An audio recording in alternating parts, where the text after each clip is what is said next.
Welcome to my channel Sudama ji creation. मैं अनुमया तिवारी आपका अपने चैनल पर स्वागत करती हूँ। मेरे पापा के एक दोस्त हैं जिनकी उम्र 40 साल की है।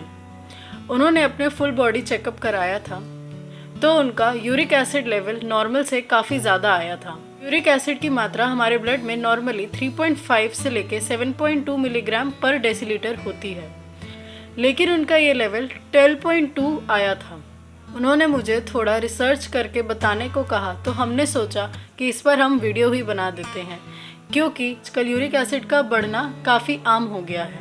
हमने इस विषय पर रिसर्च किया और आज की वीडियो में हम यूरिक एसिड के बारे में ही बात करेंगे। यूरिक एसिड एक अवशिष्ट उत्पाद है, यानी कि बाई प्रोडक्ट है, जो हमारे खाने में प्रोटीन और प्यूरिन के पाचन के समय उत्पन्न होता है। यह एक एंजाइम ज़ैंथीन ऑक्सीडेज की कमी की वजह से बनता है और ये यूरिक एसिड पैर के जॉइंट्स, स्पेशली अंगूठे और घुटने के जॉइंट्स में क्रिस्टल के रूप में इकट्ठा होने लगता है और कभी कभी शोल्डर जॉइंट्स में भी इकट्ठा होने लगता है।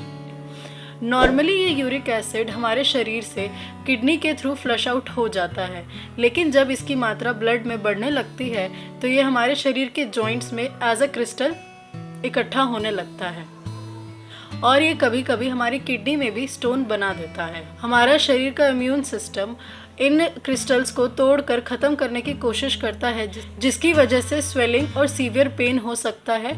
कभी कभार ये किडनी वॉल्स को भी डैमेज करना शुरू कर देता है, तब भी हमें बहुत दर्द का सामना करना पड़ता है। ये 2 कारणों की वजह से बढ़ सकता है।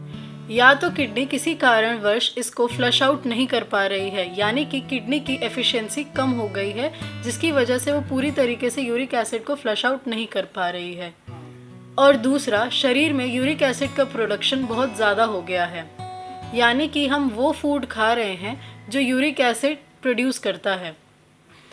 इस कंडीशन को हम हाइपरयूरिसीमिया यानी कि गाउट कहते हैं, जिसको हिंदी में हम गठिया भी कहते हैं।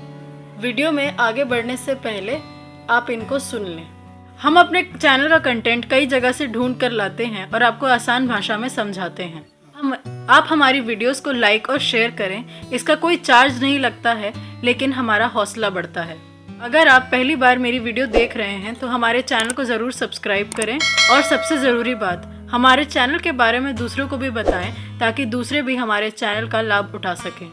नॉर्मली ये उम्र के तीसरे या चौथे डिकेड यानी कि 30 से 40 उम्र पर शुरू होने लगता है।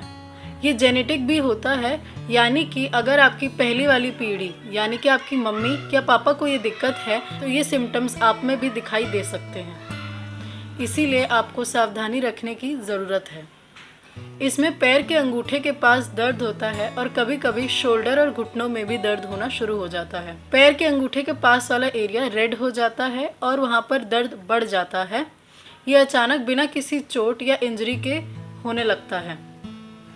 अब हम जानेंगे, जब यूरिक एसिड की मात्रा हमारे ब्लड में बढ़ जाती है तो हमें क्या क्या सिम्टम्स दिखाई देते हैं। पहला तो हमारे हाथ और पैरों के जॉइंट्स में दर्द शुरू हो जाता है। दूसरा, जॉइंट्स पर रेडनेस और स्वेलिंग होने लगती है, क्योंकि हमारे शरीर का इम्यून सिस्टम इन क्रिस्टल्स को तोड़ने और ख़त्म करने की लगातार कोशिश करता रहता है। तीसरा, हमारे जॉइंट मूवमेंट्स को रिस्ट्रिक्ट करने लगता है, यानी कि मूवमेंट की वजह से हमें और दर्द महसूस होता है।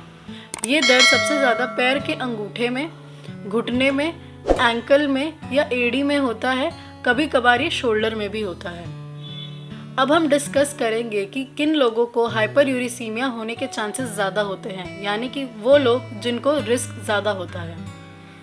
पहला तो जिनका शुगर लेवल अनकंट्रोल्ड होता है, या फिर वो लोग जो हाइपोथायरॉयडिज्म से जूझ रहे हैं, उनमें ये दिक्कत होने की ज़्यादा चांसेस होते हैं।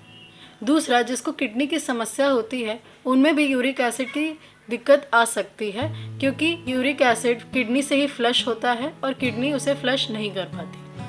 तीसरा, जिनका अल्कोहल कंजम्पशन रेगुलर बेसिस में नॉर्मल से कई ज़्यादा है, उनमें ये दिक्कत हो सकती है, क्योंकि alcohol direct uric acid produce करता है। तो अल्कोहल कंट्रोल्ड मात्रा में लें। अल्कोहल को कंट्रोल्ड मात्रा में कंजम्पशन के लिए हमने एक ऑलरेडी वीडियो बना रखी है, जो ऊपर दिए गए आई बटन को क्लिक करके आप देख सकते हैं। चौथा, वो लोग जिनको ओबेसिटी होती है और जो ज़्यादा स्ट्रेस लेते हैं, स्ट्रेस की वजह से हमारी बॉडी में बहुत ज़्यादा हार्मोनल इम्बैलेंस रहता है और इसकी वजह से यूरिक एसिड की मात्रा बड़ी होती है। पांचवा, वो फूड जिनमें प्यूरिन की मात्रा ज़्यादा होती है, उसकी वजह से भी यूरिक एसिड का लेवल बढ़ जाता है। यूरिक एसिड प्यूरिन का ही बाय प्रोडक्ट है। अब हम डिस्कस करेंगे कि हमें यूरिक एसिड की मात्रा को कंट्रोल करने के लिए क्या खाना चाहिए और क्या क्या अवॉइड करना चाहिए। पहला, हमें अल्कोहल बहुत ही लिमिटेड मात्रा में पीना चाहिए क्योंकि इसमें प्यूरिन बहुत ज़्यादा होता है जो यूरिक एसिड में कन्वर्ट हो जाता है। दूसरा, शुगर और प्रिजर्वेटिव वाले प्रोडक्ट को कम कंज्यूम करना चाहिए और डेयरी प्रोडक्ट को भी कम कंज्यूम करना चाहिए क्योंकि इनकी वजह से भी हमारे शरीर में यूरिक एसिड की मात्रा बढ़ सकती है। तीसरा, रेड मीट और सी फूड में यूरिक एसिड की मात्रा ज़्यादा होती है, इसीलिए हमें इसे भी कंट्रोल्ड मात्रा में ही खाना चाहिए। चौथा, दाल, चना, मटर, बीन्स या सोयाबीन को बहुत ज़्यादा नहीं खाना चाहिए। अब हम बात करेंगे कि हमें क्या क्या खाना चाहिए ताकि हमारा यूरिक एसिड कंट्रोल्ड मात्रा में रहे। एप्पल, बनाना, चेरी और लगभग सारे फ्रूट्स हमें ज़्यादा खाने चाहिए। सिट्रस फूड यानी कि मौसम्बी, आंवला, संतरा, अंगूर, ये सब हमें ज़्यादा खाने चाहिए क्योंकि ये यूरिक एसिड को कंट्रोल करते हैं। तीसरा, कॉफ़ी भी यूरिक एसिड की मात्रा को कम करने में सहायक होता है। चौथा, ग्रीन और लीफी वेजिटेबल्स खाने चाहिए क्योंकि ये भी हमारे शरीर में यूरिक एसिड को कंट्रोल करने में मदद करते हैं।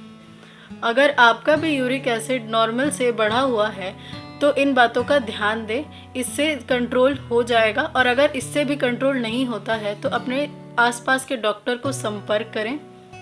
जनरली डॉक्टर स्टेरॉयडल या एंटी इन्फ्लेमेटरी ड्रग्स से इसकी ट्रीटमेंट करते हैं। आप अपना और अपने परिवार का ख्याल रखें और हमारी वीडियोस देखते रहें और हमारी वीडियोस के बारे में और लोगों को बताएं ताकि ज़्यादा से ज़्यादा लोग हमारे चैनल को देख सकें, हमारी वीडियोस देख सकें और हेल्थ के प्रति जागरूकता बढ़ा सकें। धन्यवाद।